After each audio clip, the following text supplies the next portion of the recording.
तो नमस्कार दोस्तों, एमए हिंदी साहित्य के एक और नए वीडियो में आपका स्वागत है। तो दोस्तों आज के इस वीडियो में मैं बात करने वाला हूं एमए हिंदी साहित्य के फर्स्ट सेमेस्टर के पेपर यानी कि तीसरे पेपर के बारे में, पेपर थर्ड के बारे में, जो कि हमारा एमए हिंदी साहित्य के फर्स्ट सेमेस्टर है। इसका जो पेपर 3 है, इसका नाम है भारतीय एवं पाश्चात्य काव्य शास्त्र।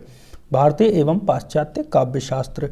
तो इस वीडियो से आपके एमए हिंदी के एग्जाम में काफ़ी ज़्यादा हेल्प होने वाली है, क्योंकि इससे आपको आइडिया हो जाएगा कि एग्जाम में प्रश्न आखिर बनते कैसे हैं। तो जैसा कि यहाँ पे लिखा है, ये जो पेपर है एमए फर्स्ट सेमेस्टर एग्जामिनेशन दिसंबर 2023 का है और ये रेगुलर, प्राइवेट, एटीकेटी और फेल यानी कि सभी स्टूडेंट के लिए मान्य है। हिंदी साहित्य का ये पेपर है, पेपर थर्ड है और इसका नाम है भारतीय एवं पाश्चात्य काव्य शास्त्र। सबसे पहले आपको बता दें कि जो पेपर है रेगुलर के लिए 40 नंबर का और प्राइवेट वालों के लिए 50 नंबर का होने वाला है। तो ये कुछ निर्देश दिए रहते हैं नियमित परीक्षार्थियों के लिए और स्वाध्यायी। अपन को इनको ज़्यादा नहीं पढ़ना है, आप लोग पढ़ना हो तो पढ़ सकते हो। अपन डायरेक्ट आते हैं प्रश्नों पर, क्योंकि सीधी बात नो बकवास। हाँ, सबसे पहले रहेगा आपका खंड आ और खंड आ में रहेंगे आपके वस्तुनिष्ठ प्रश्न। एक प्रकार से वस्तुनिष्ठ बोल सकते हैं। देखो, पहला प्रश्न, निम्नलिखित प्रश्नों के उत्तर एक वाक्य में दीजिए। अब पहले का पहला, पहले का दूसरा, इस प्रकार से ये इस मतलब पहले प्रश्न में 5 प्रश्न हैं। तो निम्नलिखित प्रश्नों के उत्तर एक वाक्य या एक शब्द में अपन को देना है। जैसे पहला प्रश्न है, काव्य प्रकाश किस आचार्य की रचना है। तो दोस्तों, जो काव्य प्रकाश है वो जो रचना है ये है आचार्य मम्मट की। ठीक है, तो ये मतलब मैं यहाँ लिख नहीं रहा हूँ, मैं बोलते जा रहा हूँ, तो आप लोगों को समझ जाना है कि काव्य प्रकाश आचार्य मम्मट की रचना है। यहाँ पे लिख दूँ क्या? अच्छा, लिख देता हूँ, आचार्य मम्मट लिख दिया। ठीक है, मम्मट, आचार्य आप लोग जोड़ देना। दूसरा, काव्यालंकार किस आचार्य की रचना है। तो जो काव्यालंकार है वो आचार्य भामय की है। देखो, वैसे तो काव्यालंकार को आचार्य वामन ने भी लिखा है, तो इससे कंफ्यूज नहीं होना, वामन और भामय।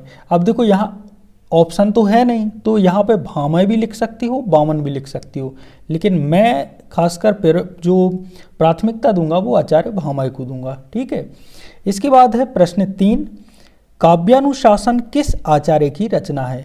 तो जो काव्यानुशासन है वो है आचार्य हेमचंद्र की। किनकी रचना है? आचार्य हेमचंद्र की। ठीक है, आई होप आपको अच्छे से क्लियर दिखाई दे रहा होगा। हाँ, प्रश्न 4, ध्वनि सिद्धांत के प्रवर्तक कौन से आचार्य हैं, यानी कि प्रवर्तक आचार्य कौन है जिन्होंने ध्वनि का सिद्धांत दिया। तो ये तो मैंने याद कर लिया था कि ध्वनि से क्या मिलता है हमें? आनंद। तो इनके जो प्रवर्तक हैं वो हैं आनंद, आचार्य आनंद वर्धन। ठीक है, तो ये भी आपको याद कर लेना है कि ध्वनि से क्या मिलता है हमें? आनंद मिलता है। तो ध्वनि सिद्धांत के प्रवर्तक कौन है? आनंद वर्धन। हमारा 5वां प्रश्न है, प्रबंध काव्य के कितने भेद हैं। तो प्रबंध काव्य के 2 भेद होते हैं, ये मैं आपको बता दूं। पहला होता है हमारा महाकाव्य और दूसरा होता है हमारा खंड काव्य। देखो, इसके मुख्यतः 2 भेद होते हैं, कुल मिला के 3 भेद होते हैं। एक और भेद होता है वो है आख्यानक गीत, लेकिन यहाँ पर आपको केवल 2 भेदों का ही वर्णन करना है। हाँ, तीसरे का कर सकते हो, लेकिन मुख्यतः आपको 2 ही लिखने हैं, महाकाव्य और खंड काव्य। इसके बाद है खंडवा, लघु उत्तरीय प्रश्न। तो इनके जो प्रश्न हैं इनके उत्तर संक्षेप में आपको देने हैं। एक प्रकार से कहा जाए तो 6 से मतलब 1 पेज से कम ही भरना है, 1 पेज भर सकती हो आप ज़्यादा से ज़्यादा चाहें तो। पहला देखो, दूसरे का पहला, यानी कि इकाई यहाँ पे एक अच्छी बात है कि इकाइयाँ भी दी हुई हैं कि ये इकाई 1 से है, इकाई 2 से है। तो प्रश्न 2 का पहला, काव्य हेतु किसे कहते हैं। तो काव्य हेतु किसे कहते हैं ये आपके प्रश्न में रहेगा, या इसके अथवा में यदि आपसे वो नहीं बनता तो रस के अंग लिखिए। रस के कौन कौन से अंग हैं ये लिख सकते हैं। इकाई मतलब प्रश्न 2 का दूसरा, काव्य गुण क्या है, अथवा वक्रोक्ति के भेद लिखिए। तीसरा प्रश्न, ध्वनि काव्य के भेद लिखिए अथवा औचित्य सिद्धांत क्या है समझाइए।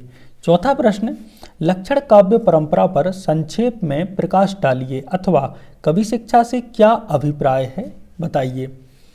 ये हमारी यूनिट भी इसमें दी हुई है। और पांचवा व अंतिम प्रश्न है, मनोविश्लेषणवादी आलोचना से क्या अभिप्राय है। इसके अथवा में है तुलनात्मक आलोचना क्या है। तुलनात्मक आलोचना जिसमें दो लोगों की तुलना की जाती है एक प्रकार से, वो बोल सकते हैं अपन तुलनात्मक आलोचना। खंड सा हमारे यानी कि खंड बा समाप्त होता है, उसमें 5 प्रश्न हैं और सभी में अथवा भी दिया गया है, तो खंड बा समाप्त होता है। खंड सा दीर्घ उत्तरीय प्रश्न। अब दीर्घ उत्तरीय प्रश्न आ गए हैं, तो तीसरा जो प्रश्न है यानी कि प्रश्न 3 है, उसमें भी 5 प्रश्न हैं और हर प्रश्न 5-5 नंबर का रहेगा। पहला प्रश्न, काव्य की परिभाषा देते हुए काव्य हेतु एवं काव्य प्रयोजन की विस्तृत विवेचना कीजिए। इसके अथवा में है अलंकार सिद्धांत को विस्तार पूर्वक समझाइए। प्रश्न दूसरा, रीति सिद्धांत की विवेचना कीजिए अथवा वक्रोक्ति सिद्धांत की विवेचना कीजिए। तीसरा, ध्वनि सिद्धांत का परिचय देते हुए काव्य में इसके महत्व पर प्रकाश डालिए या इसके अथवा में औचित्य के संदर्भ में भारतीय एवं पाश्चात्य मान्यताओं को स्पष्ट कीजिए। चौथा प्रश्न, हिंदी के आचार्यों की काव्य शास्त्रीय चिंतन पर प्रकाश डालिए। जो हिंदी के आचार्य हैं उनके काव्य शास्त्रीय चिंतन है उस पर प्रकाश डालिए या अथवा लक्षण काव्य परंपरा पर प्रकाश डालिए। और हमारा 5वां व अंतिम प्रश्न है, आलोचना क्या है, साहित्य के अध्ययन में इसका क्या महत्व है, अथवा हिंदी आलोचना की प्रमुख प्रवृत्तियों का वर्णन कीजिए। तो यहाँ पे हमारे सभी प्रश्न समाप्त होते हैं, पेपर यहीं तक है। तो आई होप दोस्तों आपको ये पेपर अच्छा लगा होगा।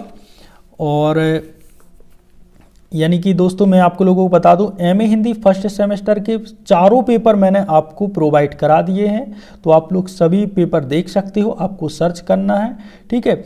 और आपको ये वीडियो अच्छा लगा होगा यही आशा करते हैं।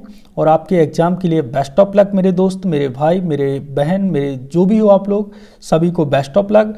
और मिलते हैं एक और नए वीडियो के साथ, तब तक के लिए जय सिया राम।